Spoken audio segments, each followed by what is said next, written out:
Sounds good. Good evening, everyone, and thanks for your interest in tonight's event. Also, thanks to Park for their continued support of our series. I'm Greg Diegas, one of the co-founders of the Energy and Clean Tech series at the MIT Club of Northern California. I'm pleased to be able to introduce to you tonight two important people. The first will be Dr. Carey Emanuel, about whom you've heard very much, or he wouldn't be here. The second person is a surprise, whom I'll introduce to say a few words after the Q&A with Dr. Emanuel. And after he finishes his speech, he's going to address, we have 2 pages of questions submitted by people who registered. He's going to pick some of those that he might not have covered during his talk. And then after he addresses a handful of those questions, we'll open the mics to the audience and pass them around, and you can ask additional questions. When we began the Energy and Clean Tech series over 10 years ago, there were multiple reasons to pursue clean technology. It seemed evident: energy independence and national security, financial health, and pollution reduction. Now, while we held a few early events on climate change and water, we basically focused on new technologies, and we got a lot of interest in jobs and investments surrounding those technologies. We had a good audience. We spun off some of the members of our group to found the Clean Tech Open, which some of you have heard of, and I hope it fostered a growing interest in the issues. However, looking back over the last 10 years, it's surprising how little has been accomplished in the area of clean technology as a percentage of our national energy. And there has been a surprising debate about the impacts of human pollution in the air, in the ocean, and on the climate in general. Thus, we feel it's timely to revisit one of those driving forces behind clean technology, specifically the issues related to pollution. So tonight we're kicking off a series of climate change events, which will begin with tonight's overview of the issue, and then delve into atmospheric and oceanic impacts, and finally explore the economic and policy issues surrounding all of these. These sessions will be interspersed with our normal events over the next couple of years. Now, during those last 10 years, in this conflict-strewn wasteland of climate change debate and doubt, there ventured one of that rarest of species, a Republican climate scientist with an open mind. So for our kickoff event, we're pleased to have with us Dr. Carey Emanuel, the award-winning meteorologist and climate scientist and professor of atmospheric science at MIT. Many of us do not have the time or expertise to follow these issues fully, so we welcome the opportunity to have Carey inform us about the current situation. Carey?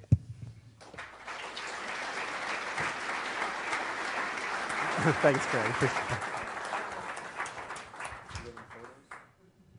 Okay, well, we're getting set up. Can you all hear me? I just wanted to start off by saying that I'm really delighted to be with you here tonight, and it's also particularly nice to see so many old friends in the audience, and it's really nice for me to do that.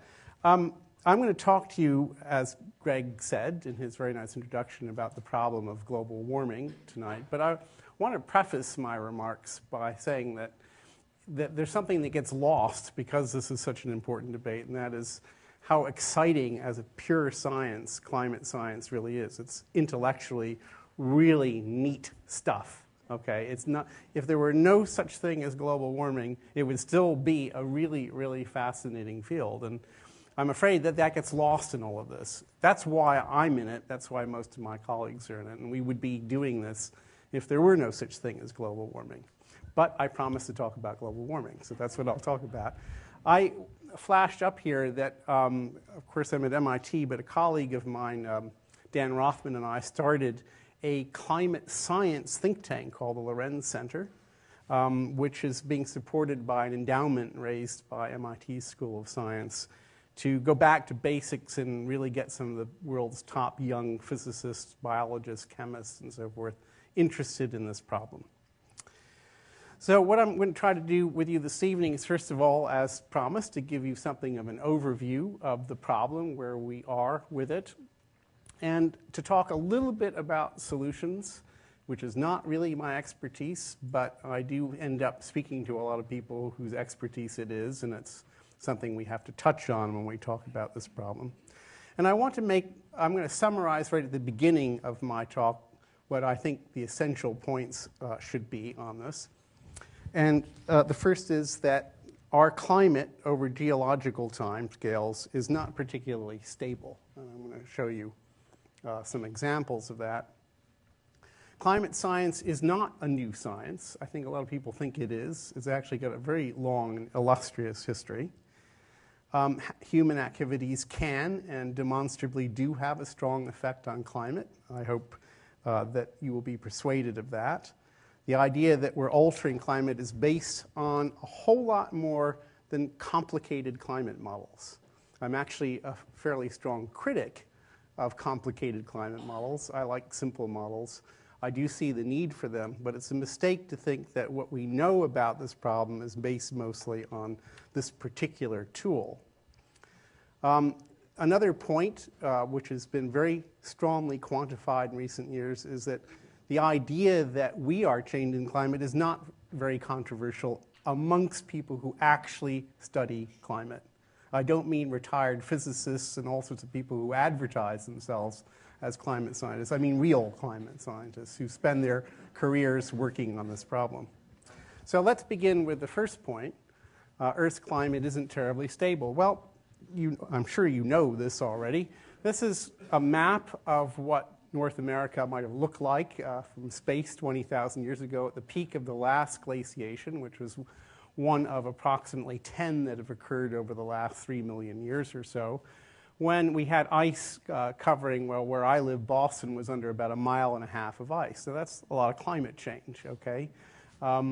These ice sheets come and go, and I'm going to show you a little bit later on the talk that one of the remarkable achievements of my field in the last 100 years, actually, is identifying pretty much why this happens. This is no longer a complete mystery. And if you don't already know the answer, I'll be talking about that. As that last ice age ended, this is what happened to sea level. So this is time. This is 24,000 years ago. This is today. This is sea level relative to today's. This is in meters. So at the peak of the last glaciation, sea level was about 140 meters lower than today. It's about 400 feet. So most of the people in this audience have been at MIT, and if you could have crawled out from under that giant ice sheet, you could have easily walked to Provincetown without getting your feet wet. Sea level, there was basically no water, and it's a huge change. And look at the last 7,000 years here. It's been remarkably stable. On geological timescales, we've been very fortunate to live in this last 7,000 years as a civilization during a time of remarkable climate stability called the Holocene. Okay? It is not a coincidence, we think, that civilization developed largely when the climate stabilized. Of course, humans as a species have been around for much longer than that. Now, I'll come back and talk about this later, but here's some numbers for you just to sort of try to put in your head. The polar radiative forcing variations that led to this were on the order of 10 watts per meter squared, which you might compare to the radiative forcing that will happen if we double CO2 of about 4 watts per meter squared, okay? Just remember those numbers if you can. And the global mean temperature that was associated with these fluctuations was about 5 degrees centigrade. Of course, it was much more than that in the Arctic, but the global mean was the fluctuation was about 5 degrees. But here's a record. One of the really fantastic achievements in climate science in the last few decades has been understanding what's happened over the last, especially 1 million years or so, through the analysis of ice cores and deep sea sediments. It's fantastic, really, and it's a story that I could spend a long time telling you about, and I think you'd find it very interesting if you don't know it already. Here's a chart this one goes back 450,000 years, and is based on some different ice cores. And what you see here is basically a proxy for temperature at 2 different places, and then a really accurate proxy for the total volume of ice on land on the planet. Remarkably, that's that can be determined just by analyzing the ratio of two isotopes of oxygen in deep sea, in the shells of microorganisms buried in the deep sea. If you know what the delta O18 of seawater is, you pretty much know what land ice is. And you can see that these co-vary, and that we're currently in one of these interglacial periods where it's relatively warm. Over much longer periods of time, the Earth has varied in even more spectacular ways. So one of the things that has been discovered in just the last few decades, although it had been hypothesized before that, is that roughly 650 million years ago, the Earth went through some cycles that were really spectacular, ranging from an entirely ice-covered planet, or very nearly ice-covered planet, which we call a snowball. And the problem for us was once you got into that state, how would you ever get out of it? Because you're basically reflecting all the sunlight back to space, right, once you're in that state. And it's very interesting how we got out of that. When we did get out of it, it happened very spectacularly, and we went all the way to states where there was no ice anywhere on the planet, including at the poles. Okay, so places like the north of Greenland might have looked like what you see in this picture at the bottom here. So we rapidly varied between rather extreme states. This sort of conveys in a very encapsulated way the fact that the Earth's climate has varied terrifically on all kinds of different timescales and for different reasons. It's not all the single cause. Climate science, human timescales, has got a fairly long and illustrious history. And we can talk about two individuals to start with. Jean-Baptiste Fourier. I bet some of you remember learning about Fourier series when you took math courses, right? Some of you probably even use them today. Well, here's the guy. He's a gifted French polymath. And he is credited in my field for being the first to understand that there was such a thing as a greenhouse effect, that the atmosphere trapped infrared radiation. Now, this fellow, this dour-looking Irishman, John Tyndall, was the physicist who really started to quantitatively understand what the greenhouse effect does and what it's based on.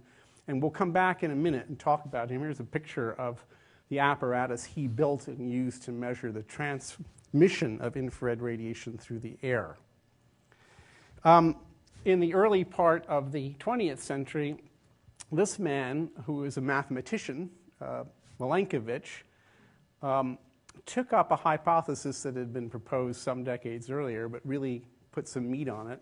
And that is that the glacial cycles I just alluded to, the sort of 100,000-year glacial cycles, were being forced by wobbles of the Earth around the Earth's rotation axis and variations in the orbit. And there are three principal ones, which are perfectly periodic, almost perfectly periodic, that we'll be concerned with. You know that the Earth's orbit around the sun is eccentric, but the degree of eccentricity wobbles thanks to the influence of other planets, largely, with a period of about 100,000 years. The tilt of the Earth's axis, currently 23.5 degrees, also wobbles. That's called the obliquity. And it has that particular wobble has a period of about 41,000 years. And then the equinoxes precess, that is, the axis of the Earth's rotation precesses like a top. And because of the ellipticity of the orbit, that affects the distribution of sunlight between the two hemispheres. So right now, in this cycle, the Earth is actually closer to the sun in northern hemisphere winter, okay, and further away from. And the reason there are seasons, of course, is because of this tilt, not because of the distance of the Earth from the sun. But that does affect the seasonality. Right now, it's actually modifying or moderating the seasonality. When we're in the other, 10,000 years from now, it will be making the seasons more extreme. And nobody believed him at the time, but these ice core records have basically been used to prove Milankovitch right about the basic cause. Now, how do we know that? Well, here's an example of how we know that. Here's a two-time series going back 1 million years. So the numbers here are in thousands of years. So that's 1,000, 1,000, or 1 million. And you see two time series on here that are completely different measurements. The red curve actually is not a measurement. It's prediction from Milankovich's very careful orbital mechanics, just physics 801, but writ large. This is the this is the amount of sunlight received by the Earth north of 60 degrees north over the course of a year. And of course, that's received in the summertime.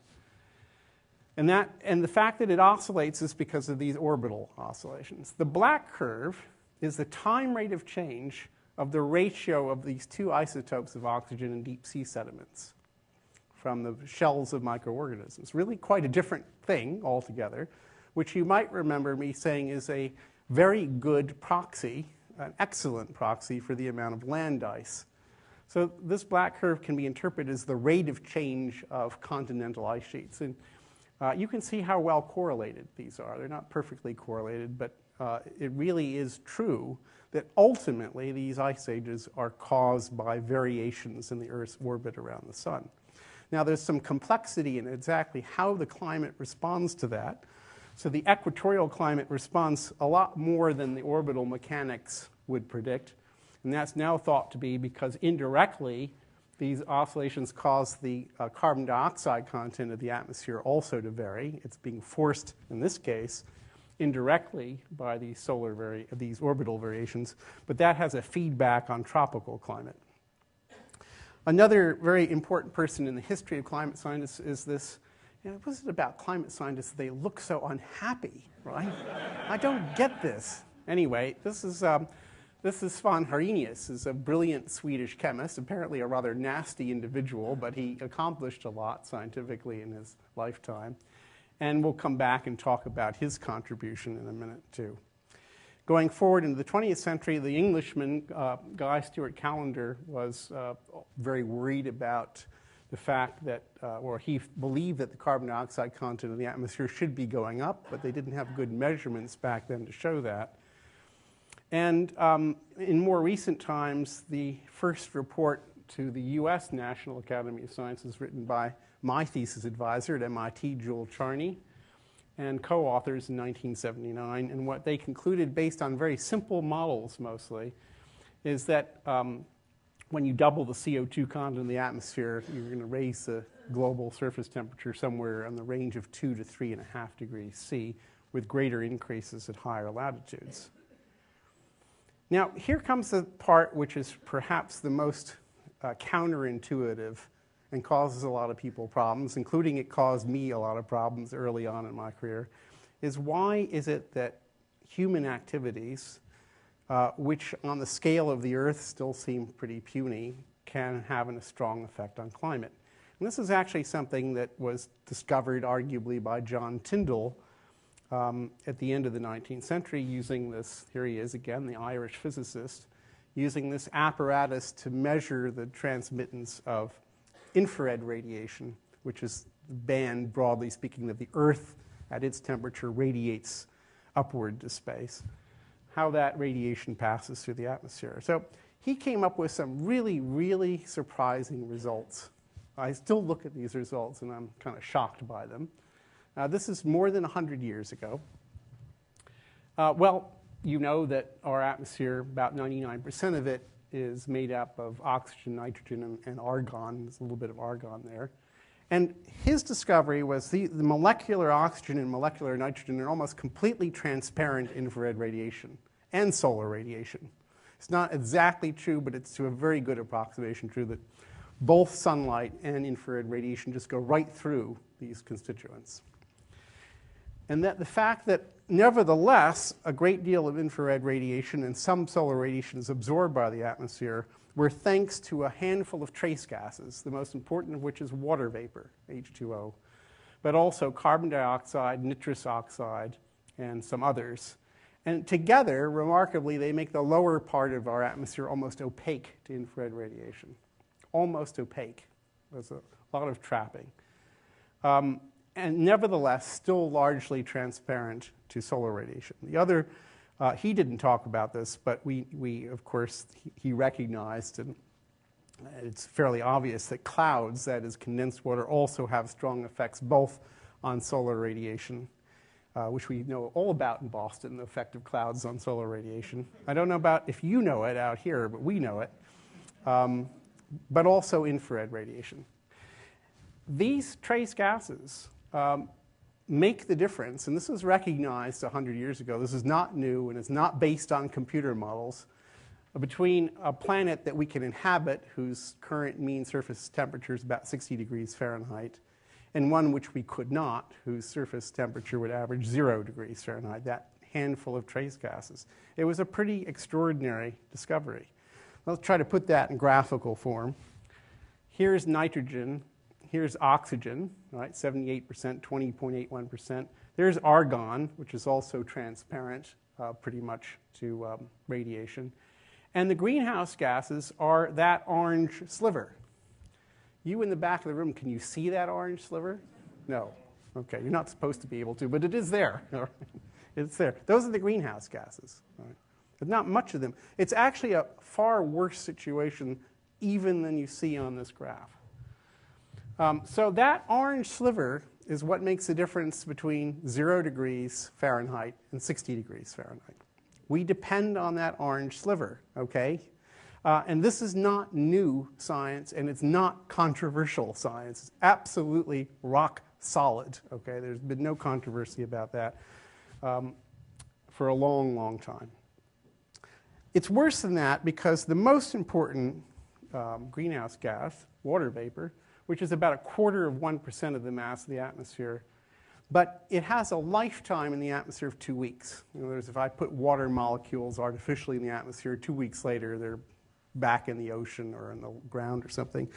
They cycle through the atmosphere, and the control of the water content through the Clausius-Clapeyron equation is mostly by temperature. Not exclusively, but mostly. So it's a feedback for climate. If you raise the temperature, you'll have more water vapor. Water vapor is an important greenhouse gas.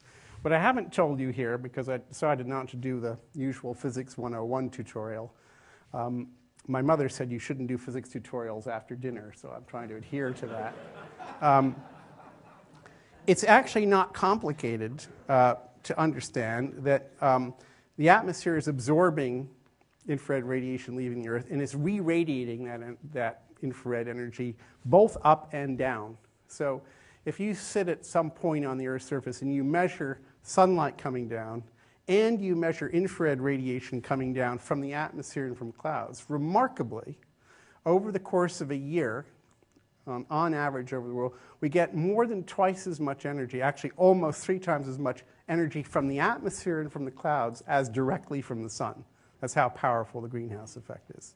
That's why it makes a difference between 0 degrees Fahrenheit and 60 degrees Fahrenheit. But the most important gas is controlled by temperature, leaving the actual control on long time scale to carbon dioxide, methane, ozone, and a few other gases that you couldn't even see in the front row if I put them on that pie chart, okay? It's really kind of an interesting situation. So climate is strongly influenced by the so-called long-lived greenhouse gases. One of the most long-lived is carbon dioxide. It has a residence time of between hundreds and thousands of years in the atmosphere. And these together comprise 0.04% of the mass of the atmosphere. So we're utterly dependent on gases that are a tiny, tiny fraction of the total. The concentration of this most important gas has increased by 43% since the dawn of the Industrial Revolution, and it's on a track to double in the lifetimes of many people in this room. Now, this was recognized by our dour-looking Swedish friend, Svan Arrhenius. I want to come back to him. He was the first scientist that we know about who started to worry. By then, of course, the greenhouse effect was pretty well understood quantitatively. He was worried about what would happen because he recognized that industrial activity was proceeding apace. He started to worry about what would happen if we started to change the greenhouse gas content. And he made measurements of the transmissivity of CO2 based on some of his colleagues' measurements of moonlight, actually. They really had interesting ways of doing science. And with nothing more than a paper and a pencil, what more was there in the end of the 19th century, came to this conclusion. Any doubling of the percentage of carbon dioxide in the air would raise the temperature of the Earth's surface by 4 degrees, okay? And if the carbon dioxide were increased 4-fold, the temperature would rise by 8. So he this is 4 degrees centigrade, by the way. I should have put that down here. 4 degrees centigrade and 8 degrees centigrade. He recognized that the increase would be pretty much logarithmic, which we all recognize to be true today. And if you look at the latest report released by the Intergovernmental Panel on Climate Change last fall, they reckon that doubling CO2 would change the surface temperature between 1.5 and 4.5 degrees. So Svante Arrhenius' estimate with a pencil and paper was within that range of uncertainty. So the only thing that's really changed in the intervening almost 100 years, or more than 100 years, is that the error bars have gotten bigger, okay? So I would say that the prediction made by Arrhenius has pretty much been verified. So here is a chart going back to 1880 of the natural logarithm of the CO2 content in blue and the global mean surface temperature in green, okay? And yes, there are all kinds of variabilities in temperature, some of which are natural, some of which are forced by other things besides CO2. There's a lot of sort of chaotic climate variability on short time scales. There's this sort of rapid rise in the early 20th century, and then actually a decline or leveling off in mid-century for a few decades and a rapid rise. This is CO2. His prediction wasn't too bad, okay, for somebody operating with a pencil and paper.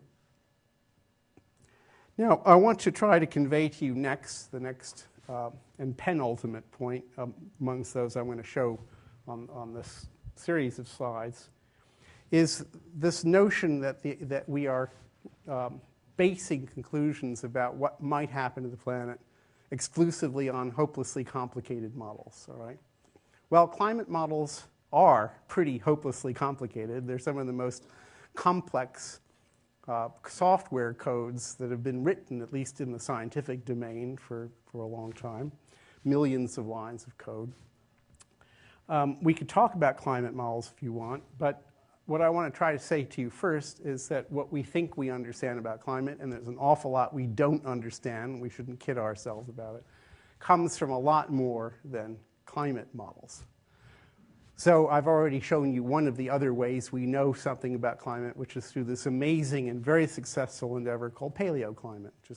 It's a branch of geology which tries to find proxies for climate variables like temperature and rainfall in the geological record.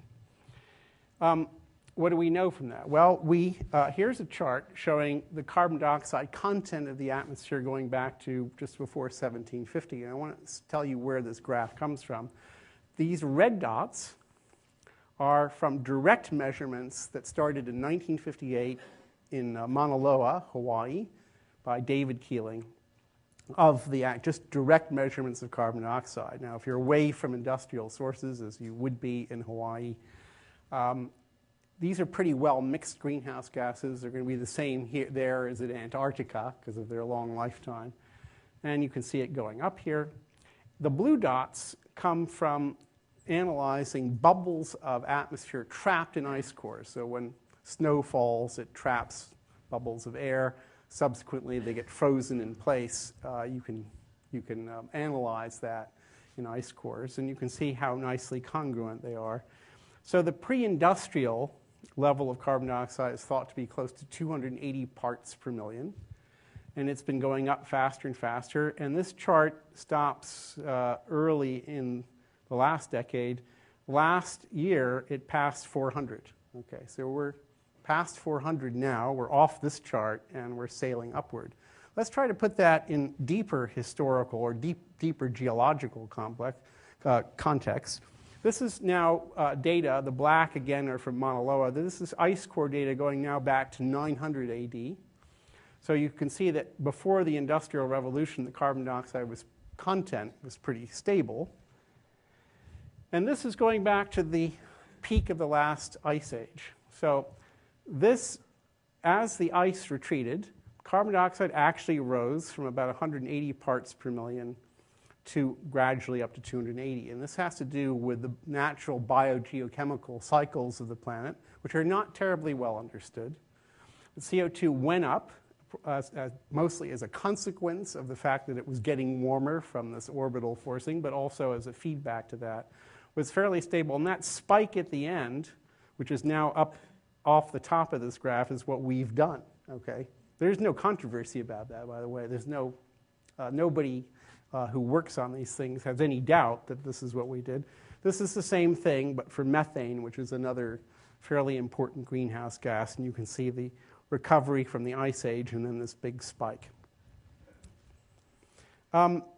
We can also use paleo techniques to try to understand temperature of the planet, or of localities at least, on various time scales. So this is a chart going from 0 AD to more or less the present. And it shows different reconstructions of temperature by different groups using different proxies, things like tree rings and corals. And by comparing these curves, you see some measure of uncertainty in this. As you go back in time, naturally, the uncertainty increases. This black curve is what we've measured since we had enough thermometers around the world to measure it. This is the global mean temperature in 2004. So there are natural variations. No doubt about it. And what's unusual about the record is the extraordinary rate of increase at the end, coinciding with the Industrial Revolution. That's sometimes been referred to a hockey stick. It's more like a bent hockey stick of the kind you might see after a Boston Bruins game, right? So here is a temperature record from the Arctic, not global, based upon oxygen isotopes, tree rings, and other proxies going back again to about 2,000 years, showing some uncertainty, but a general decline of temperature until the Industrial Revolution and a fairly rapid rise after that. And besides the proxies, we have the instrumental record. So here is, as you go back in time, there are fewer and fewer thermometers around the world. The uncertainty gets bigger. This is just an analysis of global mean temperature by various different groups around the world, including the one here at Berkeley, this black curve with the shading in the diagram. And they converge a lot because we've had very good measurements around the world since the middle of the 20th century anyway. So we have interesting variability, and then we have this fairly rapid rise in the last 40 years or so. Since about the late 1970s, we've often been able to say something about atmospheric temperature based on observations from space of infrared radiance and other properties. Here compares direct estimates based on thermometers in blue with two different techniques for inferring temperature from satellites in green and red. And you can see the chaotic variability whenever you start looking on timescales of years or even decades. There's an awful lot of this that goes on, but a general upward trend continuing. Global temperature change isn't globally uniform. There's no reason why it has to be. It's not. There's all kinds of good reasons why it's not. This is just the linear change in surface temperature from 1901 to 2005. And you can see that most of the warming, where you see the reds here, is, first of all, continental. The seas are also warming, but not as fast as the land. There's very good, fairly straightforward thermodynamic reasons for that. But there's a lot of variability. The southeastern U.S. has been cooling, as has the far North Atlantic. This is an estimate of the heat content of the global oceans down to 2,000 meters, roughly half the world's oceans. Why 2,000 meters? Well, below 2,000 meters, measurements get problematic. This only goes back to the 1960s, but it gets better with time. The data get more plentiful. And we've had these wonderful robotic floats that go up and down in the ocean for the last decade or so, called Argo floats, which are doing a much better job measuring temperature in the ocean. That's the red. And you can see this upward trend in the heat content of the ocean. And if you compare that to the heat content of everything else on the planet, so the blue is the ocean, the red is the land surface itself, the atmosphere and land ice. And it's heat content. It's not temperature. It's the actual integrated heat content. It's the density times heat capacity times temperature. This simply makes the point, which is fairly elementary, that when you change the climate over these timescales, almost all of the change in the actual energy content of the planet is in the oceans, not the atmosphere, simply because the oceans are much, much more massive Water is about 1,000 times denser than air and has 4 times the specific heat capacity. So it's the oceans where you really want to measure climate change, not the atmosphere. But we're more concerned, for obvious reasons, with what's going on in the atmosphere. Until very recently, the atmosphere was much better measured, on the other hand, than the oceans. How do we know that this recent increase in temperature is because of carbon dioxide? All we know is, well, carbon dioxide started rocketing up and temperature started rocketing up. Could be a coincidence. But elementary physics, not computer models, tells us that's what we should expect. But what kind of measurements can we bring to bear to point the finger at the actual cause? Well, here's one thing. This, once again, is global temperature trends over a shorter period of time, 1979 to 2012, based strictly on satellite measurements. So where you see the deep blues and reds, you're getting rapid warming and so forth. That's the surface. Well, it's actually the troposphere. It's the atmosphere near the surface. What I'm going to show you next is the same satellite looking at different channels in the infrared where the radiation is coming mostly from the upper part of the stratosphere. And that's the trend over the same period of time. Not quite the same period of time, 1979 to 2006. It's cooling. The upper stratosphere has been cooling dramatically. And that's exactly what basic physics theory tells you should happen with carbon dioxide. And it's interesting physics. Basically, what's absorbing energy on that level of the stratosphere is ozone. But what's emitting energy to space is carbon dioxide. There's hardly any water up there, by the way.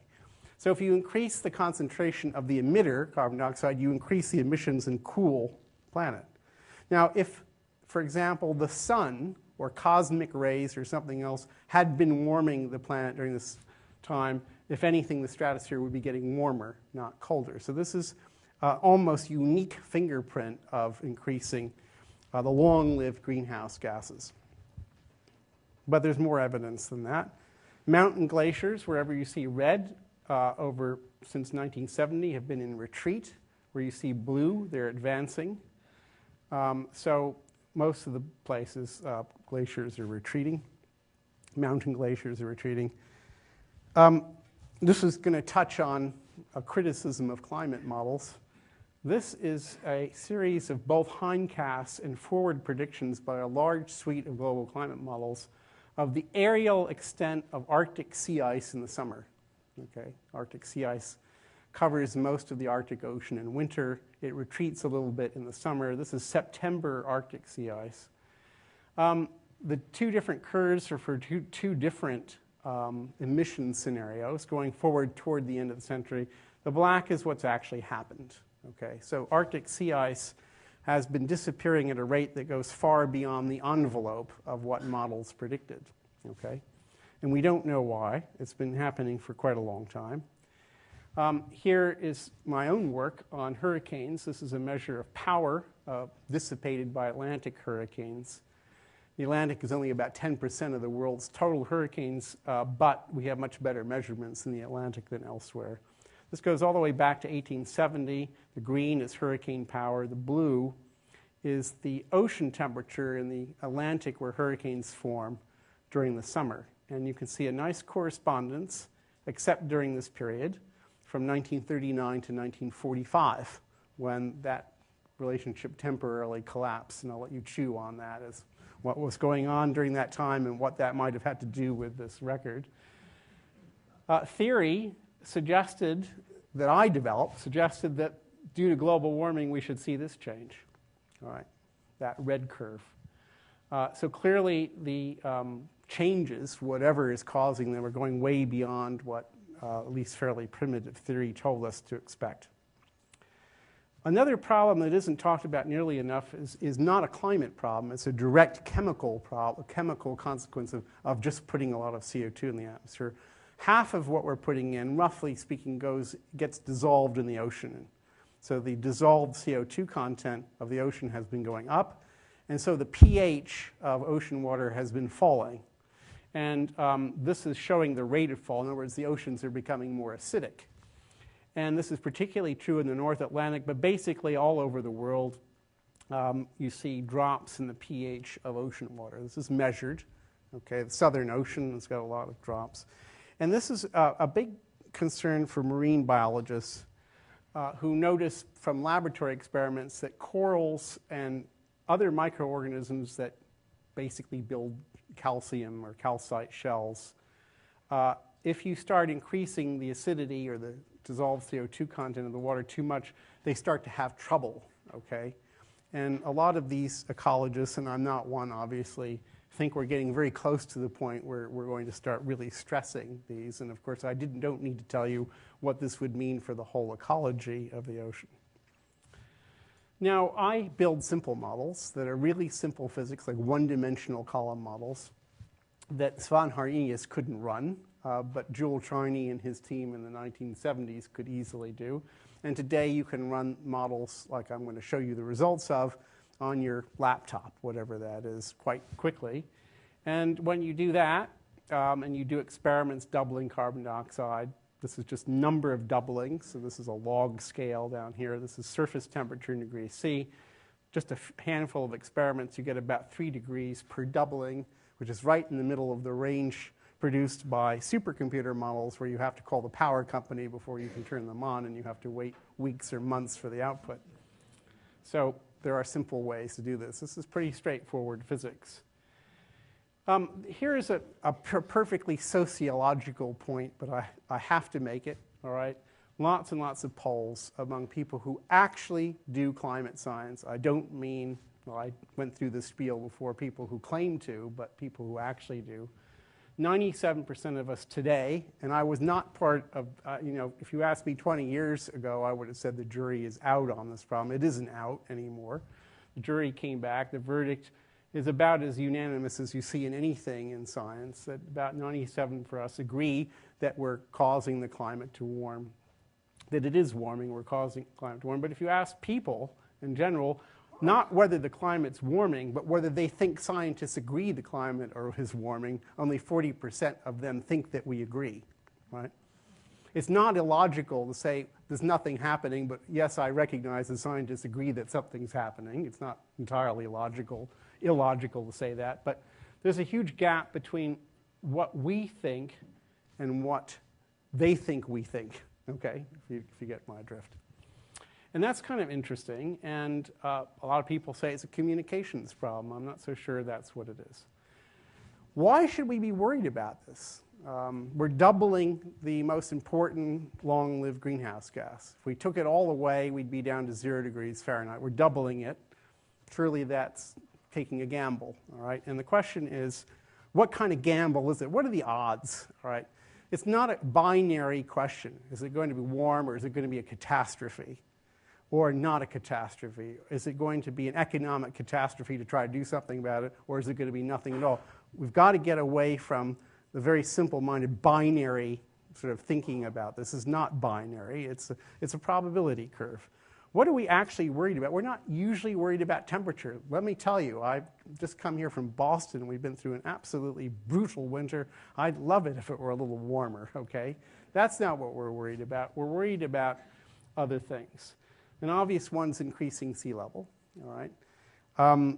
I showed you 400 feet lower at the last ice age. The IPCC is predicting on the order of 1 meter or 3 feet higher at the end of it's a fairly conservative prediction based on the history of the relationship between sea level and CO2 content. Quite a conservative measure, but a meter of sea level is on the range where there are certain places where it'll be a problem, but even in a place like New York City, it makes it much more susceptible to storm surges, even if the storms themselves don't get worse.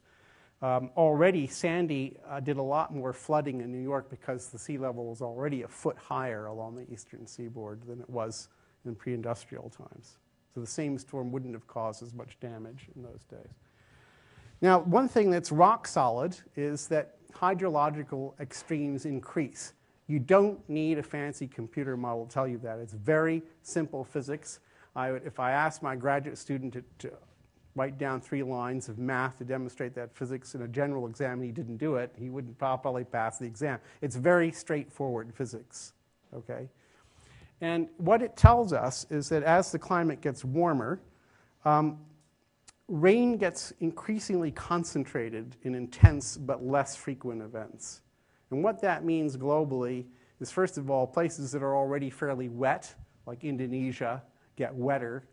Places that are already pretty dry, like the Middle East, get drier. And in every other places, you see an increase, ironically, both of flooding events due to very heavy rain, short-lived heavy rain, and drought. And I don't need to tell you people about drought, right? You're in the middle of one here. These things have consequences. Increasing incidence of high-category hurricanes. There are quite a few of my colleagues who work on that. We use very different techniques. It's one of the things that we agree on, that the high-category events, which are rare, but which dominate damage from hurricanes, become more frequent as the climate warms. And that has implications also for storm surges, and freshwater flooding goes up rather spectacularly from these events. These two things are the big killers in most hurricanes: freshwater floods and storm surges. More heat stress in all kinds of events. Now, what does this actually mean? Well, one of the organizations in our government that takes all of this very, very, very seriously is the Defense Department. Okay? These are not sandal-wearing, fruit juice-drinking hippies from the 60s. These are serious folks. Okay? They're very worried about it, and they consider it to be one of the top national security threats going forward. And this is something they had to say about it. Climate change could have significant geopolitical impacts around the world, contributing to poverty, environmental degradation, weakening of fragile governments. Climate change will contribute to food and water scarcity and will increase the spread of disease and may spur or exacerbate mass migration. Now, why are they saying these things, and what are they basing it on? Well, they're basing it mostly on history. And there's a fascinating study some of you may be familiar with about the historical relationship between climate change and armed conflict and other things like that. So, for example, the French Revolution, even, of course, it had deep political roots. But if you actually, what actually precipitated it was food scarcity. Remember Marie Antoinette saying, "Let them eat cake"? Well, that's because they didn't have any bread. They didn't have any bread because they didn't have any wheat. They didn't have any wheat because the wheat crop was destroyed the previous summer by a pair of hailstorms that went across France. All right? This is the kind of thing, this cascading thing that's attributable in this case to food. The Arab Spring, a lot of people who have analyzed that say the proximate cause. I mean, these people, right, Mubarak and Gaddafi, had been around for a long, long time. Why did it happen then? It happened then, people say, I'm not an expert, because there was skyrocketing costs of food. Why was that? Because of a Russian drought. A lot of the wheat and so forth, grain that goes into the Middle East comes from Russia. And that's why the military is worried about climate change, because it affects water and food. Those are the things, those are the real risks, I would say. Now, what about the future? I'm going to close up here and we'll get to the questions. There's a lot of tension and sort of tribalism going on in climate, which is too bad, and it's needless, and it sort of should be beneath the dignity of rational people. But the reason that it happens is because our climate models are pretty bad, all right? And this is showing a collection of a large number of models, actually fairly similar models, but run with very different parameters, predicting what would happen to global mean temperature if you doubled CO2. This is a project where actually a group in England asked for volunteers from ordinary people to volunteer their idle personal computer time for this project. So if you volunteered, they'd come in the middle of the night when you weren't using your computer and run their climate model on it, okay? And by this means, they were able to achieve much more computation than they could with a large computer. And after many, many, let's say this is 100,000 such simulations, you get kind of this bell-shaped curve. And I think this is sort of the crux of the problem if you want to look at this. Now, I've told you that temperature isn't the problem, but we'll use it as sort of a proxy for the degree of climate change. And doubling CO2, okay, the most probable outcome, as summarized by IPCC, is sort of in the range of 2 or 3 degrees. But there's a tail at the low end. It could be, 1.5 to 2 degrees. And there's a tail at the high end, going out to 5 and 6 degrees. So here's the sociological problem. If it turns out to be here, we probably don't have much of a problem, frankly, okay? We don't have much of a problem because it's just not much change. If it turns out to be in this range, there'll be problems for sure, but probably we will be mostly successful in adapting to them, at least according to people who study adaptation. We'll get along, all right? It will be expensive, and there'll be dislocations. If it's out here, that really is catastrophic. No, I'm not an alarmist. I'm not Chicken Little. I'm not standing on a soapbox crying. There's a low probability, but not zero probability, that we're headed for a catastrophe, okay? And everybody in my field who studied this problem recognizes it. That's the tail, okay? You have to consider the tail. You don't focus on this part of the curve. Let me give you an analogy. You probably pay $1,000 or $2,000 more for your car because it has airbags. The chance that you will be in an accident and have the airbag deploy, an accident big enough to that, is small, fortunately. But you're willing to pay more for it because the outcome is so bad. You don't want to get killed, right? We automatically, as a species, account for tail risk, except oddly enough in this problem, where we want to focus on the things that don't look so scary. We have to start thinking about the tail risk. Marty Weitzman at Harvard, an economist, has given lots of very interesting talks about this subject. But we have to be careful because doubling CO2, although it's canonical, we're on a track to do much more than doubling CO2. These are projections of greenhouse gas, of carbon dioxide concentration under different emissions scenarios. So business as usual, this curve here, we go up to about 1,000 parts per million, more than a tripling by the end of the century. Doubling is this light blue line. So under this scenario, in the lifetimes of some of the people in the audience, probably not me, we will double CO2, but we're just going to sail beyond that. Now, if we go back to the previous chart, the science really is very conservative. This is for doubling. If you go to tripling or quadrupling, you move this whole, expand this whole curve to the right, then you're really starting to up the probabilities of very, very serious outcomes. And here's the final sort of crux of the problem is the lifetime of CO2. How long does it take CO2 to go away? Well, these are curves that show, first of all, the history of CO2 concentration, but also projections. And then hypothetically, we're going to absolutely shut down CO2 emissions when it gets to 450 or 550 or 650 parts per million, and watch what happens to the CO2. It drops at first very quickly, but then much more slowly. This is a scenario where it goes all the way up to 1,200 parts per million, which the Earth hasn't seen in about 60 million years, but which we could easily get to. And then it drops off. And look, you know, after several thousands of years, it's still very elevated. It takes a long, long time for it to go away. This is a particular climate model's rendition of what the global mean surface temperature would do under these scenarios. So the problem is, unless we can figure out how to take CO2 out of the atmosphere, we're stuck for thousands of years with the result of what we're doing now. Now, I'm going to talk I'm going to end by talking about solutions briefly. We can talk about it more in the discussion. It's not absolutely my thing, but I listen to a lot of this. And I think we need to pay more attention to certain things that offer real hope. One of them is the idea of taking the carbon back out of the atmosphere. We actually know how to do that technically. We don't know how to do it very economically at the moment. We take it out, we put it in solid form, and we bury it somewhere. This is not without risk, but it can be done. And if we did it today, it would cost about $200 per ton of carbon, all right, which is an economic analysis would say is pretty bad. That's too expensive. But if it were $100 per ton, it's probably doable. So a factor of 2 sounds like a disaster to an economist, but it sounds like nothing to an engineer, right? We could perhaps engineer our way down. So $200 a ton to energy costs, it's a bit too much, but within a factor of 2.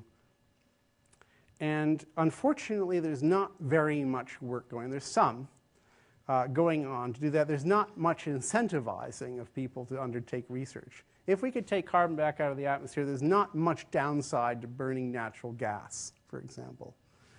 So environmentalists like to say it's all about fossil fuels. It isn't about fossil fuels, it's about carbon. We could burn a lot of fossil fuels. Coal has other non-climate downsides, as you know, but gas is a lot cleaner. If we could take the carbon out, then there isn't much reason why we shouldn't do that. It's a very economical form of energy. The other thing that a lot of colleagues of mine are very interested in is in nuclear energy. This is clearly a potential solution that I feel strongly should be back on the table about this. And my environmentalist friends get very angry at me when I say this, but I'll say it again. Why is that so? Well, if you look at basically the reliability, in some sense, of various kinds of energy generation in the United States in green, worldwide in blue, this is the percentage of time that the source in question is online. This is 0 to 100%. Nuclear power plants can be easily, going 90% of the time. Coal-fired plants, about 70%. Hydroelectric, about 50%. Wind farms, 30%. Solar, down to 20%, and so forth. Now, I'm not saying we shouldn't do wind and solar. I'm saying we have a baseload problem until and unless we can figure out how to store energy efficiently. All right? Maybe we can. Until we can put all the solar and wind you want, but the sun doesn't shine 24 hours a day and the wind doesn't blow all the time. We need baseload, and the real issue, the serious issue among serious people, is whether that baseload will be supplied by carbon-based fuels or by nuclear. That's the choice. You might get up to 30 or 40% renewables. Can we deploy it? Well, France did, okay? This is time from the 1970s to the present. This is the percentage of electricity generated by nuclear. This is the United States, Japan, France. France is 80%, and they did it in 15 years, okay? You're going to tell me that the United States can't do this, that what France did. I'm going to argue with you, okay? I'm going to argue with you. Even though I'm married to a Francophile, I will argue with you about that. And mortality by energy source. This is just the number of deaths attributed to various energy sources divided by the number of kilowatt hours produced by those sources. So deaths per kilowatt hour. Chinese coal is king, 280,000 annually, 170,000 for coal globally. And then it goes down to oil, biofuel, coal, gas. At the very end is nuclear with 90, okay? And that includes Chernobyl and Fukushima. Even wind is more dangerous. If you want to know why, we can talk about it. It's kind of interesting and bizarre. But let me wrap up now and get to the questions. The main points I wanted to get across to you tonight are that climate science, there are some aspects of climate science that are well established. No climate scientist worth his salt or her salt will tell you that we know everything. There's a lot of uncertainty, particularly in forward projections. But we do know something. Okay. Projections entail uncertainty, particularly at the regional scale. No question about that. And the ill effects are mostly felt through sea level rise, weather extremes, and through indirect fallout, such as global armed conflict. The risk function is highly asymmetric. 1 degree is essentially no risk. 6 or 7 degrees is betting the whole farm, and that curve goes up very sharply in between those two limits. The rational response to risk is demonstrably being impeded by a very well-funded and highly effective marketing campaign by fossil fuel interests. This is not controversial. It's documented, okay? I'm sorry, that's happening, all right? And marketing is a very, very successful science. Rational measures probably will become possible when ordinary people begin to notice tangible climate change. And when that will happen is anyone's guess. I'll leave you with those thoughts, and I will go on and I'm going to go on and answer a few of the questions that were mailed in advance. Is that all right? Okay. So there are a lot, but I've just picked a few that I thought maybe I didn't cover in my talk. What are the most material unknowns and challenges of researching them? Well, it's a long list of those, and we don't understand a lot of what's going on in the climate system, okay? We don't really understand what's happening in the Arctic very well, for example. We don't understand what's happening with hurricanes. There's a whole long laundry list. The differences that you see among different projections by climate models is one indication, one sort of quantitative measure of our ignorance of how the climate system works. There's nobody who's in climate science who will tell you that we're very confident of forward projections. Far from that making you feel better, it should make you feel worse. All right? If we could say with precision that the temperature would go up 2.5 degrees, I would say, I mean, if we had 100% confidence in that outcome, I say, we'll adapt. Okay? Don't worry, we'll adapt. It's because there is a finite risk of catastrophe, and I'm not afraid to use that word, a finite but not large risk of catastrophe that we have to be worried. You know, we face this every day. If I said to you, if you let your 8-year-old toddler run across a busy highway to catch her school bus, there's a 2% chance she'll be run over, you wouldn't let her go, would you? And if I said, well, there's a 98% chance she'll make it, just let her go, you'd think I was nuts, all right? But we're pushing all our kids in front of a big school bus. I don't understand that. All right. What is your view of Henrik Svensmark's theory of cosmic ray influence on climate? Well, this is an interesting idea, not properly attributed, by the way, to Svensmark. It has a much longer history than that. That cosmic rays, which are omnipresent, but are variable in their activity levels because of variations in the magnetic field brought about by the solar wind variations, nucleate clouds. It's known from laboratory experiments of the rate at which they do that. It's a tiny effect quantitatively. It's there. It's real. It's small numerically. And the cosmic ray flux, which we've measured for several decades, is actually headed the wrong way now.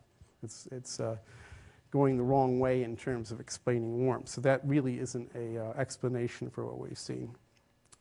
There's some very good questions here, but I'll skip over to some of them.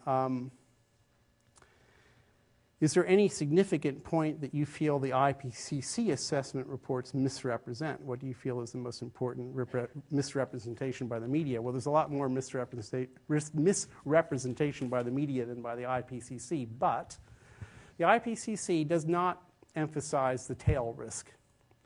There's a very good psychological reason for it, and as a scientist, I'm completely guilty of this psychology. The last thing you want to be called as a practicing science is an alarmist. It's poisonous. It's a toxic thing, which is why the marketers out there use it so effectively. We're conservative. We're a little c, we're a very, very conservative bunch. We historically have under-forecast most risks. This is our mistake with Fukushima. We thought the biggest earthquake you could have off of Japan was 8.3. What they got was a 9, okay? But serious economists and serious scientists look at the whole probability distribution, and risk is the convolution of that with the outcome. It's the event probability convoluted with the outcome costs that give you the risk curve. And the tail matters a whole lot in that calculation, and you simply can't ignore it. And yes, we're going to risk being called all kinds of names by saying that tail exists, and we better darn well account for the fact that it does, even if it's in the 10% level. All right? About the media, where do I begin? Okay? The media, and I'm not criticizing them really, but you know, everyone knows that a lot of the major print media have lost their major source of revenue, which was classified ads, and ever since, because they went to Craigslist and other places, and they have been desperate for income. And no, they're supposed to make money. They're supposed to stay afloat. Well, debate sells. So, you know, if they have somebody a biologist who believes in the theory of evolution, they'll put him against a creationist who doesn't. And it's 50-50. Take your choice, right? It's a terrible, inadvertent misrepresentation of where the science stands, but it sells. And the same thing is going on in climate. Yes, you can go to that 3% club and find somebody who will stand up. I have friends who do this, and say there's no problem, all right? But they're a tiny minority, and they don't represent the consensus. And yes, the consensus is very important, okay? Nobody in their right mind, if they were sick, would do anything other than take a consensus of good doctors and not just go with the one that gives them the nicest sounding, rosiest sounding diagnosis, right? No, science doesn't advance by consensus, but anybody trying to formulate policy had better jolly well use the consensus, in my view, on anything that's important technically. So with that, I will, I guess, open it up for questions from the audience. We have a microphone with Garrett. Pass around. There's a question right there. I'm just going to grab a thing of water here. Thank you so much. A fabulous overview. Getting back to one of your slides where you talked that there's, it's been known for 100 years that just the troposphere effect of greenhouse gases accounts for a surface temperature between 0 and 60. And cloud cover, of course, was recognized but not really measured. Very simplistically, using your simple rule, if cloud cover were 30% of the Earth's surface, does that mean that every percent of cloud cover can actually impact surface temperature by 1 or 2 degrees? And so how do the models assume what is the cloud cover? How does that vary region by region, et cetera?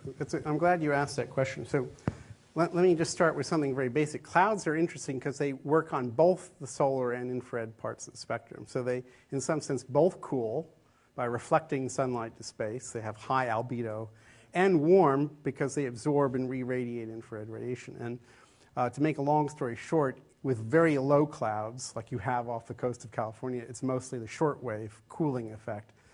And with high clouds, it's mostly the long wave effect. So this is demonstrably the most important source of uncertainty or differences among climate models is how they forecast clouds to respond to climate change. And I think the best answer that I can give you is that we don't know very much about this. We know it's important, but we don't know how to do it. All right? Is it a fixed input? Or No, it's variable. It's a variable input, but if you go and look at clouds and a pretty sunset, you might notice that some of them that are doing a lot to the optics of the atmosphere are incredibly thin. So they're not even resolved by climate models. They have to be represented indirectly through something we call parameterization. And nobody gives them a lot of weight, those parameterizations. It's a big source of uncertainty in climate models. Yeah, we understand a lot about how carbon is emitted, how it affects the atmosphere, because a lot of dollars are spent on it. But there was a graph you showed earlier that there's an absorption or redeposition of the CO2 from the atmosphere into what? Because it cannot be another coal field magically evolving, or so is it oxidization, some process with rocks? Does it just go into the ocean? Everyone looks at what's happening then. No one looks at the afterlife, right? How good is that sign? That curve looked to me not like a model. It looked like some very simplistic assumption. Or is there something behind it that's so fundamental to make that kind of forecast? Right. So the curves are based correctly. You correctly deduced that they're based on models, but there is paleo evidence for how carbon dioxide responded in the geological past to spiky events, like major lava flows, for example, that put a lot of CO2 in the atmosphere. Your question is a good one, and it all depends on time scale. So if we're talking about a 100-year time scale, which is what this problem is about, is the reservoirs that are absorbing the carbon dioxide are the atmosphere and the oceans in about equal proportion. This is just based on measurements, okay? But on much longer time scales, okay, it goes into different reservoirs, and it depends on itself on the climate. So if you're in a very warm climate, you have a lot of shallow inland seas. The continents get partially flooded. You get these anaerobic environments where things die and they go to the bottom, but they don't get reoxidized. And you bury carbon. That's how we got coal and oil. But also it goes into deep sea sediments, and on geological timescale, it gets buried in the earth and subducted into the earth, and ultimately comes back up through the atmosphere in volcanoes. Okay, so volcanoes release CO2. The current rate of release of CO2 by volcanoes is on the order of 1% of the anthropogenic. But over millions and millions of years, they're the important source. And the biogeochemistry of the oceans and to some extent the land surface are the important sinks. It's a very interesting problem. I haven't done it justice at all. Yeah, can you say something about the just announced AAAS What We Know initiative, of which you were a co-author, I believe? Yes. So what the AAAS thought it was prudent to do is to draw attention to this problem of tail risk, which we don't think was conveyed adequately by the IPCC. That in addition, it's not a disagreeing with the IPCC, it's just pointing out that there's this tail, and the tail really does entail very, very serious risks to future generations, and that planning, basically trying to cope with the risk, has to acknowledge that that tail exists. That was the main purpose of that. And also to get across the point that the scientific community is largely in agreement about the basic source of risk, the fact that the planet's warming and that we're doing it. It's not controversial in science. That's what we try to do.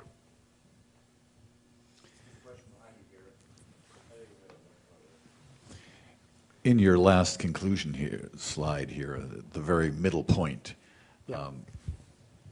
In words describes the 97% and the disparity between 41% of the American people believing that, and I think you cited Tony Lazarowitz's work. Do you have any sense, or do you know if who is studying how much money is in this well-funded campaign and where the sources are? Is that a known piece of information? It's becoming known, and the reason it isn't exactly known now, I mean, we're talking, first of all, on the order of billions of dollars per year, something like that, is because of the fact that it's possible, in effect, to launder this money to disguise its true source. And there's a very powerful incentive to do that for obvious reasons. So there are a bunch of mostly economists who are looking at this problem, and I'm not, I've been to one or two talks, but I can't claim to be very knowledgeable about what they're doing. Do you know who is seeking that information amongst colleagues that you've heard of at all? Some economists I know at Harvard and Yale are seeking that information to start with, but I couldn't tell you what the whole canvas is about that. Somebody's obviously very happy about that. They're seeking it. Could you tell us about these dangers of wind power? Oh, yeah, the dangers of wind power. Well, the point of that slide actually was the dangers are minuscule. I mean, compared to all the other things, they're really small, but they're not zero, okay? And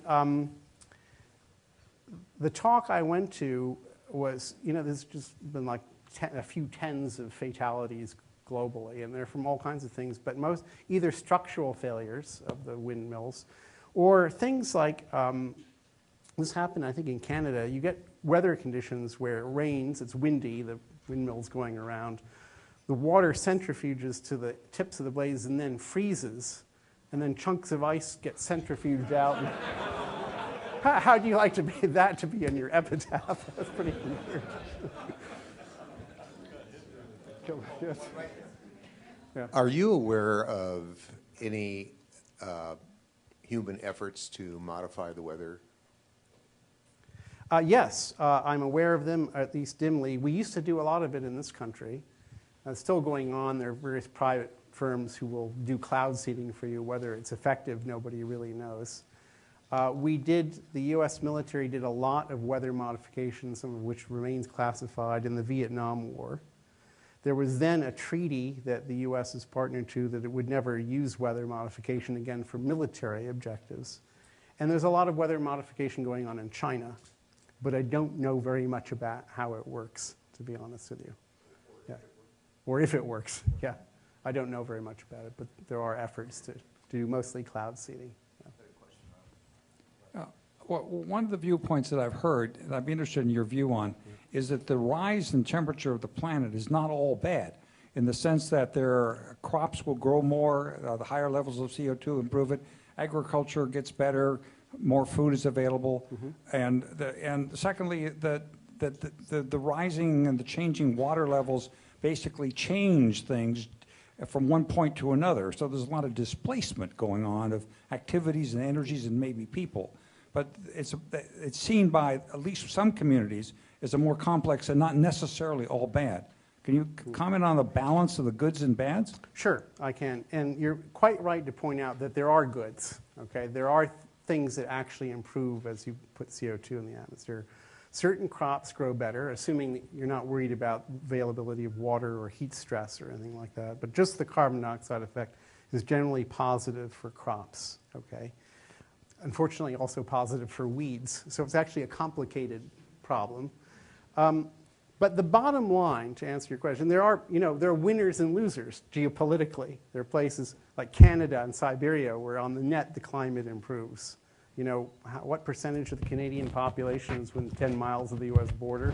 Maybe in 100 years it will be the other way around. We'll all be hugging the border with Canada. But the bottom line point is this, and it's not made, I think, seriously enough in most conversations, is that the human species has lived through really dramatic climate changes in the ice ages, and we made it. The difference is that we're very close to maxing out, right, on the carrying capacity of the planet. We're very finely adapted to the current climate. And it doesn't even matter what that climate state is. The fact is we're adapted to it. So any change, up or down, by the way, is going to be disruptive.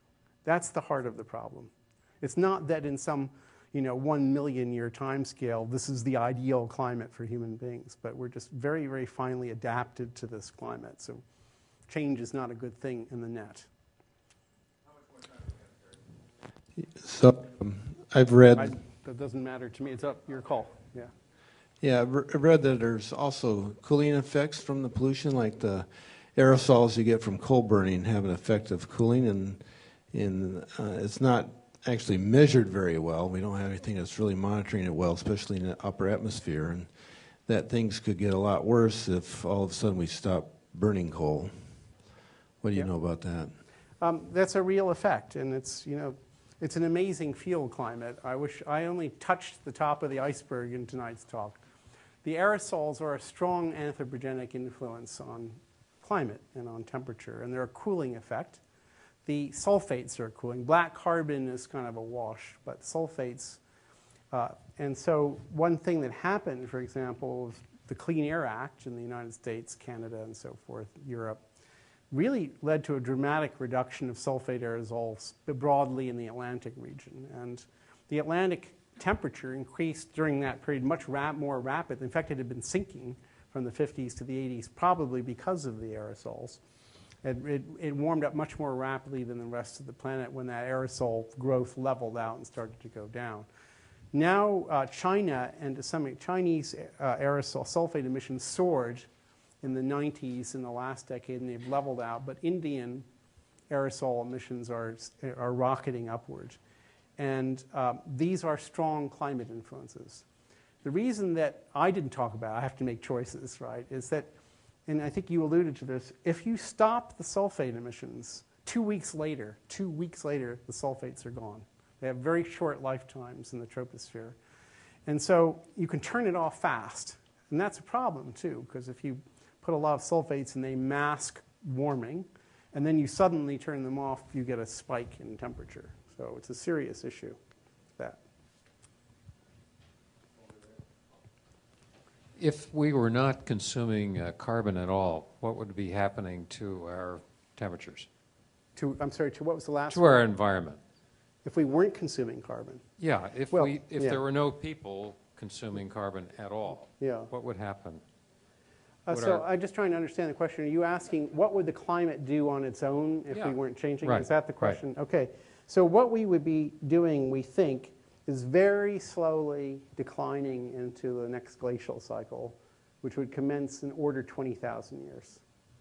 And this is from Milankovitch forcing. On top of which you have the normal chaotic variability of climate and so forth. If you're really a futurist and you don't think on the 100-year time scale, but on the 30,000-year time scale, we should be storing carbon somewhere on the planet because we're going to need it in 20,000 years. No, seriously. If we want to think really on those time scales, that's one strategy for doing it. But the immediate global warming problem is occurring on a much shorter time scale than these long cycles. Now, aside from that, there's so much I haven't talked about. It's very frustrating. There are volcanoes, and not just the ordinary, big volcanic eruption like Tambora or Pinatubo, which cools the climate for 2 or 3 years. But you have, in the distant geological past, these big flood basalts, which seem to coincide with mass extinctions. And one of the routes you get from a flood basalt event to a mass extinction is through climate change, either through CO2 or just aerosols that you're putting into the atmosphere. And that's a very active field of research, but that's on a much, much longer time scale. So you can't predict the volcanoes. You can predict the Milankovitch cycles. That's why I say, from what we know, we're in a 30,000-year cooling period. Yep. Can I ask you to say a little bit more about the physical causes of what would cause the tail that you're saying is what you think is the big thing not given enough attention? So the reason I have that question is you showed the charts for what the satellites have measured for the lower atmosphere, and since they started, CO2 has gone up, say, 25%, so that's the third root of 2. So they measured the difference of, on your slides, like 0.35 degrees C in that, or 0.3 in that amount of time.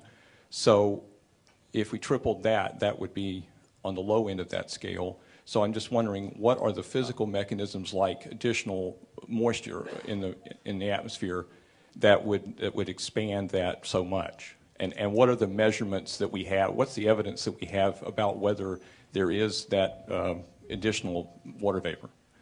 Okay, so I think it's a very good question. If we double CO2 and we don't allow any feedbacks, we don't allow the water vapor content of the atmosphere to change, we don't allow ice to melt, all kinds of things, that would give us about a 1 degree warming of the planet. Most of the difference between the 1 degree and the projections of 2.5 or 3 degrees is water vapor feedback.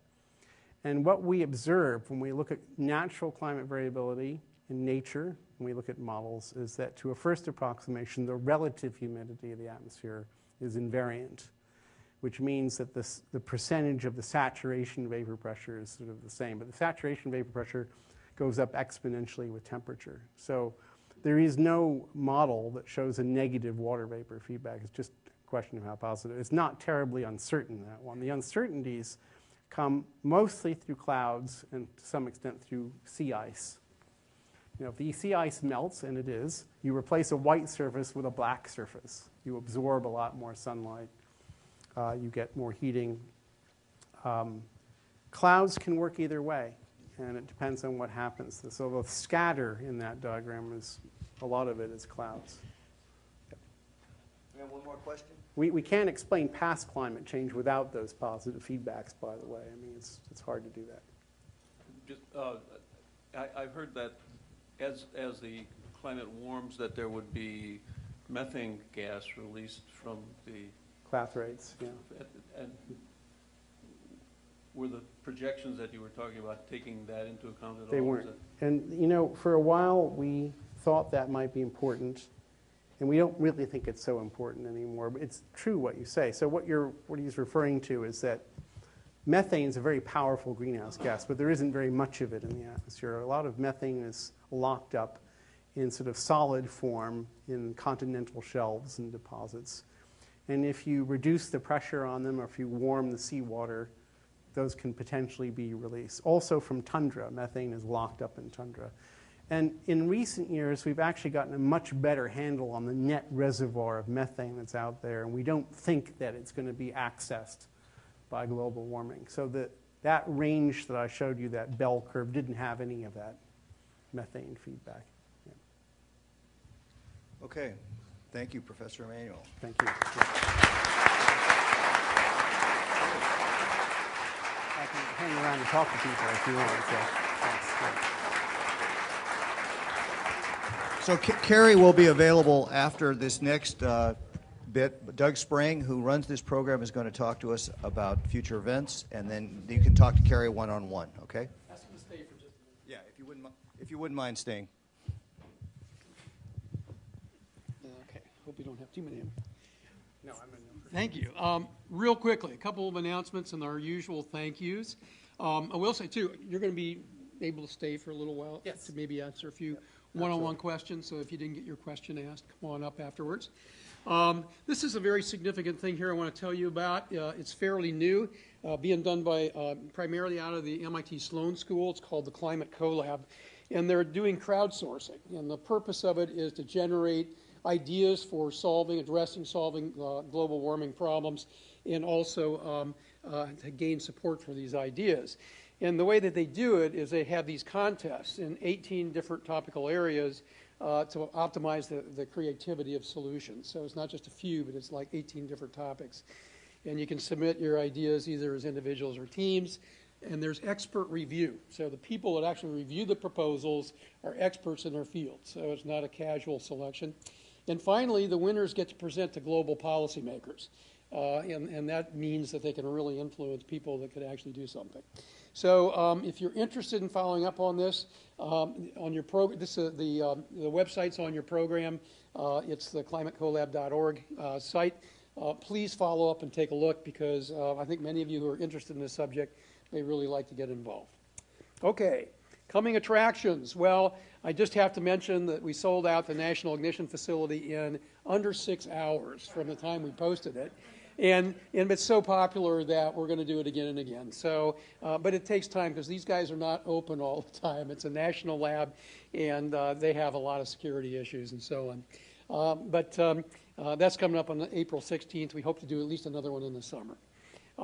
Very popular tour we've had twice now before is the tour of the California Independent Service Operator, or ISO. These are the people that manage the flow of electricity all around the state in the large quantities, and they have a tremendous tour and visual experience on how they actually do this. And for those of you who are interested in how this all happens and haven't yet done this tour, I think it's a must-do. It's really, really educational.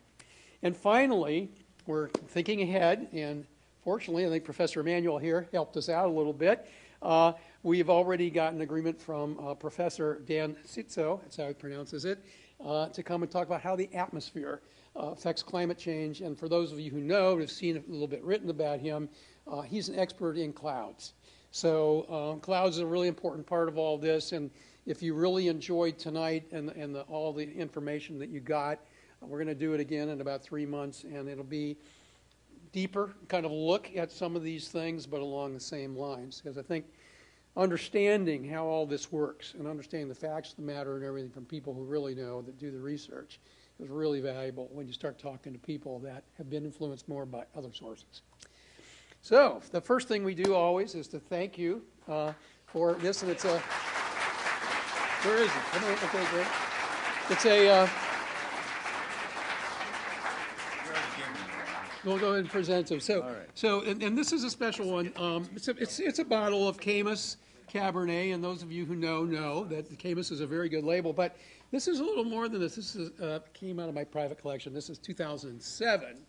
The only thing you can buy today is 2011, and you probably put it on the shelf for 5 years. But Carrie, you can actually drink this tomorrow if you like. I'm very tempted to drink it now. We'd like to thank Park for providing us with this wonderful facility. Scott Elrod's our professional host. He's assisted by Sean Garner. I don't know, Sean, are you here? Sean? Sean? Oh, but Rob's here. Rob McHenry. Unfortunately, I didn't know about you coming. I didn't get it on the slide. But Amy Hommans, the administrative support person that we have, and she helps us nail this down and schedule the security and everything. Marcy Steiner is our caterer. And if you like the food, we have a new menu tonight. Give Marcy a hand. And always with us is Joe Sullivan in the AV booth, and Hank Magnuski, who normally does the video recording of our events here, couldn't make it tonight, so Joe has actually done the recording. We will post this video on our website in a couple places. So for those of your friends who didn't get a chance to be here and want to see it, it'll be there in entirety, including the Q&A. Park is doing a number of things, and you can read this faster than I can say it. But in 3 words, I guess it's companies looking for sponsored research, startups that want to be incubated, or if you just want to work here. It's a wonderful facility, and just, get on www.park.com and you can find all this stuff. Finally, I want to thank all of the MIT Club of Northern California volunteers that make this possible. Greg, our event manager, stand up and take a bow. Greg will be doing Professor Sitzo as well, so he'll be back. And then the other folks that are all mentioned here that welcomed you or poured your wine or whatever. I hope to see many of you back on June 25th for the how the atmosphere affects climate change. And we're going to just probably just do tours in April and May, but we have 4 of them actually planned. 2 of them only scheduled at the moment, and there'll be more, and you'll hear about that. We'll send you the emails announcing them. When you come to an event here, even if you're not an MIT alum, you get put on that distribution list and you find out about what we're doing. So, and we welcome you all and wish you all a safe ride home. Thank you, Jim.